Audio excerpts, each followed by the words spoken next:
Tax amnesty को चोरों की स्कीम करार देने वाले वजीर आजम इमरान खान का एक और यू टर्न। हुकूमत एमनेस्टी स्कीम ले आई, आज काबीना इजलास में पेश करने की हिदायत।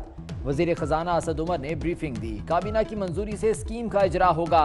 बेनामी जायदाद पर 10%, गैर मुल्की एसासे वापस लाने वालों पर 5% टैक्स लगाने की तजवीज़।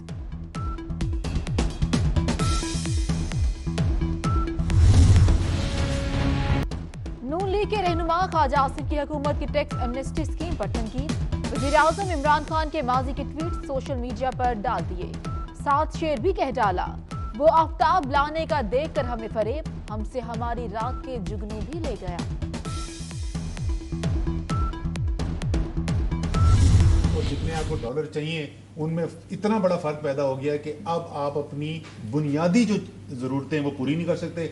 या तो आप तेल बाहर से मंगाना ख़त्म कर देंगे, या आपका मईशत का पहिया चलना बंद हो जाएगा, या आप जो पुराने कर्ज हैं उस पर डिफॉल्ट कर जाएंगे और आप दुनिया से आइसोलेट हो जाएंगे। आईसीयू से मरीज निकला और अब पाकिस्तान की मईशत का क्राइसिस का फेज खत्म हो गया। अब हम उस पोजीशन में आए कि आहिस्ता आहिस्ता इस मुट्ठी को खोला जाए, लेकिन अभी भी अगला तकरीबन 1.5 साल का अरसा जो है वो एक स्टेबलाइजेशन फेज से गुजरेंगे। क्राइसिस फेज खत्म हो गया, स्टेबलाइजेशन फेज के अंदर है, और उस स्टेबलाइजेशन फेज से फिर हम निकल के इंशाल्लाह ताला एक सस्टेनेबल ग्रोथ फेज के अंदर जाएंगे। वजीर खजाना के हाथ अलादीन का चिराग आ गया, या वो बयान बदलने की महारत दिखाते रहते हैं। 3 अप्रैल को कहा मुल्क दिवालिया होने के करीब है, 5 दिन बाद फरमाने लगे कि मईशत इस्तेहकाम की तरफ चल पड़ी है। IMF से मुज़ाकरात आखिरी मराहिल में हैं।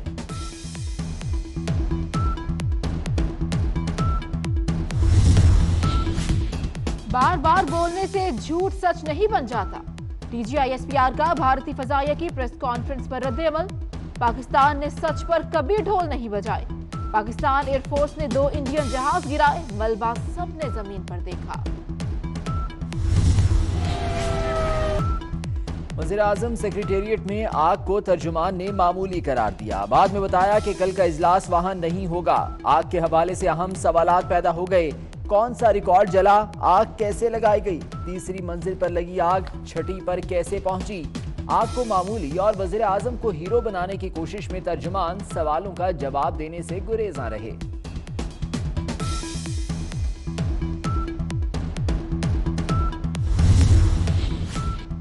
वज़ीर आज़म इमरान खान से विफाकी वज़ीर नूरुल हक कादरी की मुलाकात, हज ऑपरेशन की तैयारियों बारे आगाह किया। वज़ीर आला पंजाब उस्मान बुज़दार और पंजाब के वज़रा भी वज़ीर आज़म से मिले, मुकामी हुकूमतों के निज़ाम बारे ब्रीफिंग दी।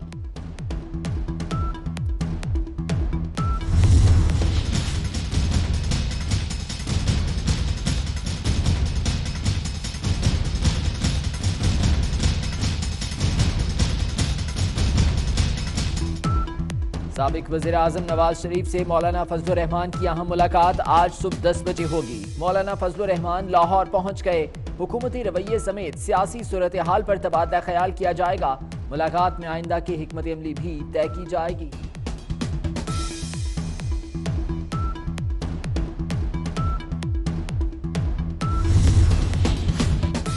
मियां नवाज शरीफ आज तिब्बी मुआयने के लिए शरीफ मेडिकल सिटी जाएंगे। मेडिकल बोर्ड साबिक वज़ीर आज़म का मुआयना करेगा, डॉक्टर अदनान का ट्वीट। अल अजीजिया रेफरेंस में नवाज शरीफ की अपील पर समाअत इस्लामाबाद हाई कोर्ट में आज होगी। साबिक वज़ीर आज़म ने हाजिरी से इस्तिस्ना की दरख्वास्त दायर कर दी। एहतसाब अदालत ने नवाज शरीफ को अल अजीजिया रेफरेंस में 7 साल कैद और जुर्माने की सजा सुना रखी है।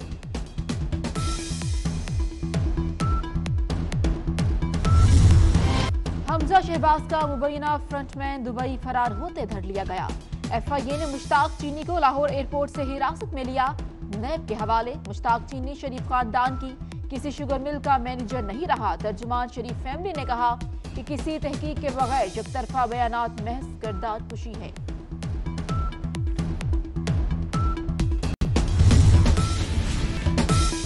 एहतसाब अदालत में साबिक सदर आसिफ अली जरदारी और सहाफी के दरमियान दिलचस्प मुकालमा। आप आज इस कुर्सी पर बैठे हैं जहां नवाज शरीफ बैठते थे। मियां साहब तो बड़े लोग हैं, हम छोटे लोग हैं। सहाफी ने कहा फरियाल तालपुर भी मरियम नवाज की तरह यहाँ बैठी हैं। साबिक सदर ने कहा चलिए आप तो खुश हैं ना। मुशर्रफ को पेश करने के मामले पर कहा उनके बारे में एस्टैब्लिशमेंट से पूछें।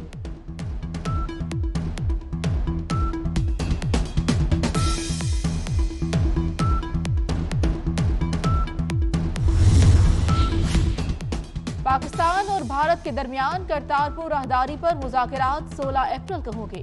तर्जुमान दफ्तर खारजा के मुताबिक मुज़ाकरात करतारपुर के मुकाम पर तकनीकी माहिरीन करेंगे। पाकिस्तान ने मुस्बत रवैये के तहत भारतीय तजवीज़ पर इत्तेफाक किया। कराची में कार सवार जोड़े को हिरासा करने का मामला। एडिशनल आईजी सीटीडी कामरान फजल का मौक़िफ़ सामने आ गया। कहते हैं कार सवार ने पहले मोटरसाइकिल सवार को गिराने की कोशिश की। एहलकार ने कार सवार को इंतहाई नरमी से नीचे उतरने का कहा। सिर्फ इतना कहा था कि गाड़ी आहिस्ता चलाया करें, किसी को हिरासा नहीं किया।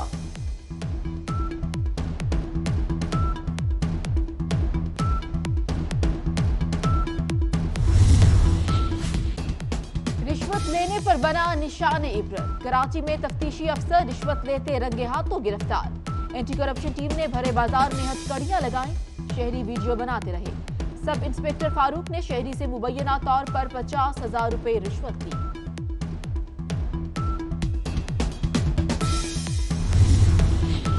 महकमा बोर्ड ऑफ रेवेन्यू सिंध के मुलाजमीन के लिए अच्छी खबर। कॉन्ट्रैक्ट और एडहॉक मुलाजमीन को मुस्तकिल करने का फैसला। वज़ीर आला मुराद अली शाह ने तहरीरी हुक्मनामा जारी कर दिया। बैसाखी मेले में शिरकत के लिए सिख यात्रियों की पाकिस्तान यात्रा। लाहौर की लिबर्टी मार्केट में शॉपिंग की। पाकिस्तानियों की मेहमान नवाजी के दीवाने हो गए।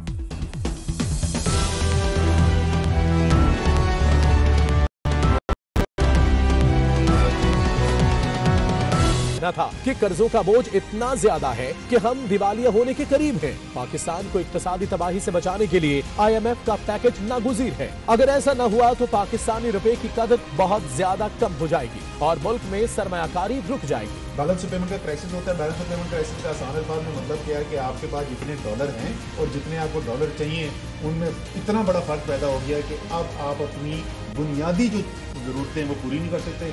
या तो आप तेल बाहर से मंगाना ख़त्म कर देंगे, या आपका मईशत का पहिया चलना बंद हो जाएगा, या आप जो पुराने कर्ज हैं उस पर डिफॉल्ट कर जाएंगे और आप दुनिया से ऐसे हो जाएंगे। अब ये मालूम नहीं कि वजीर खजाना को अपना सिर्फ 5 रोज कबल का बयान भूल गया है या उन्हें कुछ पता ही नहीं। लेकिन वजीर खजाना के रोज रोज बदलते बयानात ने मुल्क में कारोबार और स्टॉक मार्केट को जरूर मंदी का शिकार कर रखा है। 4 अप्रैल से अब तक सिर्फ 3 सेशन में ही पाकिस्तान स्टॉक एक्सचेंज का इंडेक्स 1115 पॉइंट गिर चुका है और मार्केट में शेयर्स की मजमूई मालियत 158 अरब रुपए कम हो गई है।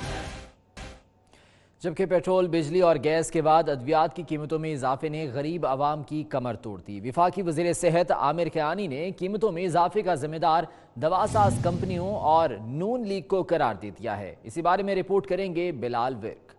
रोजमर्रा इस्तेमाल की अशिया के बाद अद्वियात आम आदमी की पहुंच से बाहर हो गई। 45,000 अद्वियात की कीमतों में 15% से ज्यादा इजाफा किया गया। जान बचाने वाली 463 अद्वियात की कीमतें 200 तक बढ़ा दी गयी। दवा साज कंपनियों का दावा है कि हुकूमत ने 65,000 में से 45,000 अद्वियात की कीमतों में 15% इजाफे की इजाजत दी। खाकान अब्बासी साहब की कैबिनेट में ये बिल हार्डशिप का जो बिल था ये लाया गया। ड्रग पॉलिसी 2018 में 22 मई को ये पॉलिसी आई और ये अप्रूवल हुआ उस कैबिनेट में जो PML नून की कैबिनेट थी। इजाफा हुकूमत ने किया या दवा साज कंपनियों ने, अज खुद दोनों फरीकैन के अलग अलग मौक़िफ़ का बोझ अवाम पर पड़ा है। दवाएं पहले बंदा अफोर्ड नहीं कर सकता। एक चीज़ एक पता मिलता था 10 रुपए का, वो 15-20 रुपए का मिल रहा है। फार्मास्यूटिकल कंपनियां गुज़िश्ता कई माह से अद्वियात की कीमतों में इजाफे का मुतालबा करती रही हैं। सुप्रीम कोर्ट ने ड्रैब को प्राइसिंग मैकेनिज्म तश्कील देने की हिदायत दी, जिसके बाद अद्वियात की कीमतों में इजाफे का फैसला किया गया। बिलाल वेग, 24 न्यूज़, इस्लामाबाद। और हवाई सफ़र मजीद महंगा हो गया। कौमी एयरलाइन के अंदरूनी मुल्क किरायों में 500 रुपये से 1000 रुपये तक का इजाफा कर दिया गया है। 5 साल से ज्यादा उम्र के बच्चों का पूरा किराया वसूल किया जाएगा। तफसीलात के लिए उस्मान जावेद मलिक की रिपोर्ट देखिए।